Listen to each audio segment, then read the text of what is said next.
मेरा नाम शफ़क़त है और मैं आप लोगों की भेजी गई कहानियाँ पढ़कर सुनाता हूँ। चलते हैं आज के इस दिलचस्प कहानी की तरफ। नासिर मेरे मामू का बेटा और राबिया खालाजाद थी। उन दोनों की मंगनी बचपन में हो चुकी थी। हम सब के घर करीब करीब थे। नासिर और राबिया का प्यार एक कुदरती बात थी। वो एक दूसरे को बहुत चाहते थे। कहते हैं कि जोड़े आसमानों पर बनते हैं, और ये सच ही है। मेरे तो कभी वहम वाओ गुमान में भी न था कि मेरी शादी नासिर से हो जाएगी, जबकि खानदान का बच्चा बच्चा जानता था कि उसकी शादी राबिया से ही होगी। ताहम एक ऐसा वाक़या पेश आया जिसकी वजह से दोनों के वालिदैन में नाराज़ी हो गई। ये कोई कारोबारी मुआमला था। दोनों खानदानों में रंजिश इतनी बढ़ी कि वो एक दूसरे की जान के दुश्मन हो गए। नतीजाता उनकी मंगनी टूट गई। खुदा ही जानता है कि नासिर के दिल पर किया खाला, मगर राबिया का हाल सब जानते थे। वो शदीद बीमार पड़ गई और काफ़ी अरसा बिस्तर पर रही। इन दिनों मेरी अम्मी जान मेरे रिश्ते के लिए बहुत फ़क्र-मंद थी और मेरी शादी किसी गैर ख़ानदान में करना नहीं चाहती थी, जबकि अपनों में कोई मुनासिब रिश्ता मौजूद न था। जब राबिया और नासिर की मंगनी ख़त्म हो गई तो अम्मी जान को ख़याल आया कि क्यों ना अपनी बेटी का रिश्ता अपने भतीजे नासिर को दे दूं। इस तरह भाई से रिश्ता मजबूत हो जाएगा। वो किसी गैर लड़की को नासिर की दुल्हन बनाकर नहीं लाएंगे और घर की दौलत भी घर में रहेगी। इस मामले में अम्मी ने खाला यानी राबिया की माँ का भी ख्याल ना किया। अम्मी ने मामों से बात की। इन्होंने चंद दिन सोचने के बाद इस रिश्ते पर रजामंदी जाहिर कर दी। मैं उम्र में नासिर से 7 बरस बड़ी थी। अगरचे दबली पतली होने की वजह से इसकी हम उम्र लगती थी, ताहम हकीकत यही थी कि वो मुझसे काफ़ी छोटा था। बेचारा नासिर यूं तो ख़ानदानी मामलात में बोलने की ताकत न रखता था, मगर इस मामले में माँ के आगे बोल पड़ा कि लड़की उम्र में 7 बरस बड़ी है। इस पर मुमानी बरहम होकर गोया हुई कि नादान लड़की बड़ी है तो किया हवा। घर है, अपने खानदान से है, देखी भाली है। गैरों में रिश्ता करेंगे तो न जाने वो कैसे लोग हों, कैसे रंग दिखाएं। हम मुश्किल में पड़ जाएंगे। माँ ने नासिर को समझा बुझाकर चुप करा दिया। मैं जानती थी कि नासिर बादल नखास्ता ये शादी कर रहा है, मगर मैं क्या कर सकती थी। मैं भी तो मजबूर थी। कुछ बोल नहीं सकती थी और ना ही मेरी इस मामले में कोई चलती थी। मैं नासिर और राबिया की गहरी मोहब्बत से भी वाकिफ थी, मगर इस रिश्ते के टूटने में मेरा कोई दोष नहीं था। बहरहाल मेरी शादी नासिर से हो गई और मैं ब्याह कर मामू के घर आ गई। नासिर का रवैया मेरे साथ सर्द पेहर वाला था। मेरी सास हर वक्त उसे समझाती रहती थी और वो मजबूरा मेरे साथ मियाँ बीवी का रिश्ता निभा रहा था, वरना उसका दिल घर में नहीं लगता था। वो किसी चीज़ में भी दिलचस्पी नहीं लेता था। मैंने इसे खुश रखने की हर मुमकिन कोशिश की, क्योंकि इसके दिक से वाकिफ थी।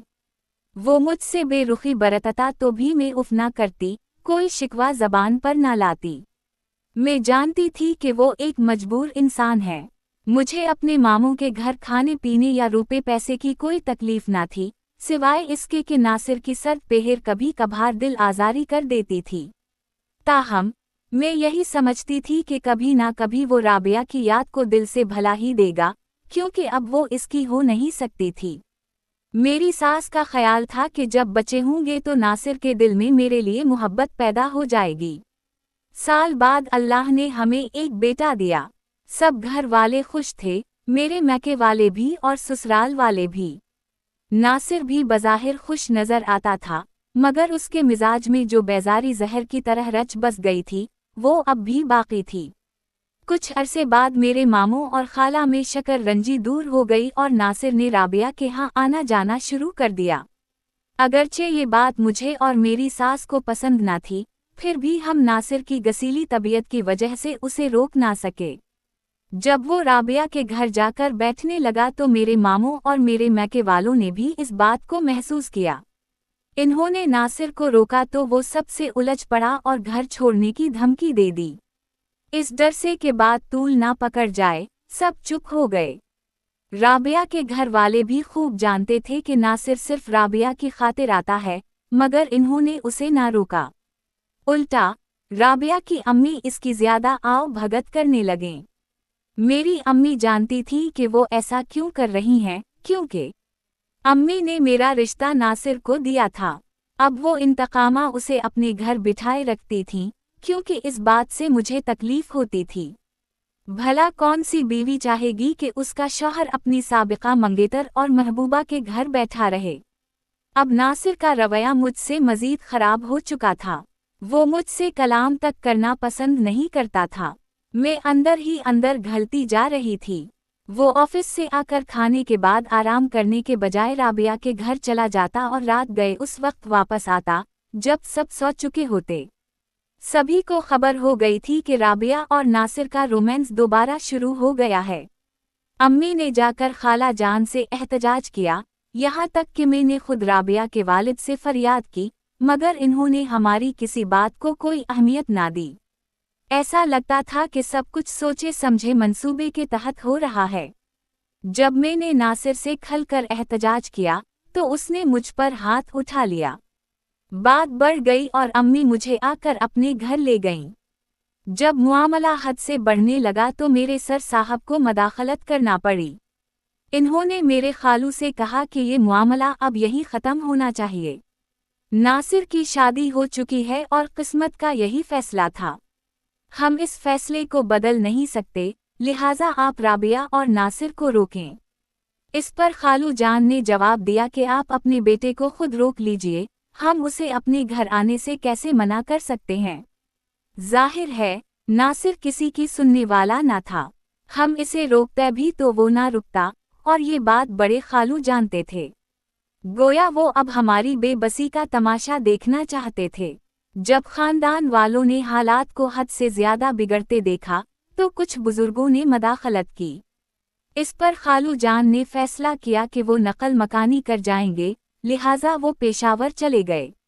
ना पड़ोस में घर होगा, ना ये मसला खड़ा होगा। वो घर तो किया, पूरा शहर ही छोड़ गए। हम सब ने शक्र अदा किया कि खालू जान ने हम सब की खातिर नकल मकानी करके बहुत बड़ी कुर्बानी दी, वरना नासिर बाज आने वालों में से न था। राबिया के घर वालों के पेशावर मुंतकिल होने के बाद कुछ अरसे तक तो मेरा शौहर सख्त मुस्तरिब और परेशान रहा। फिर अचानक एक दिन वो घर से गायब हो गया। ऐसा गायब हवा के पूरे 15 दिन कोई खबर ना मिली कि कहाँ है और किस हाल में है। सबका यही ख्याल था कि हो ना हो वो पेशावर गया होगा। मेरे सर साहब पेशावर गए तो राबिया के वालिद ने कहा कि नासिर यहाँ नहीं आया। अगर वो आया तो मैं खुद उसे साथ लेकर आपके घर आ जाऊंगा। एक हफ्ते बाद खालू जान यानी राबिया के वालिद नासिर को लेकर आए और उसे हमारे घर छोड़कर वापस चले गए, मगर नासिर ने अपने वालिदैन से कोई बात की और ना ही मुझसे कलाम किया। जब मैंने इसे मजबूर किया तो उसने साफ कह दिया कि मैं राबिया से दूसरी शादी कर लूंगा।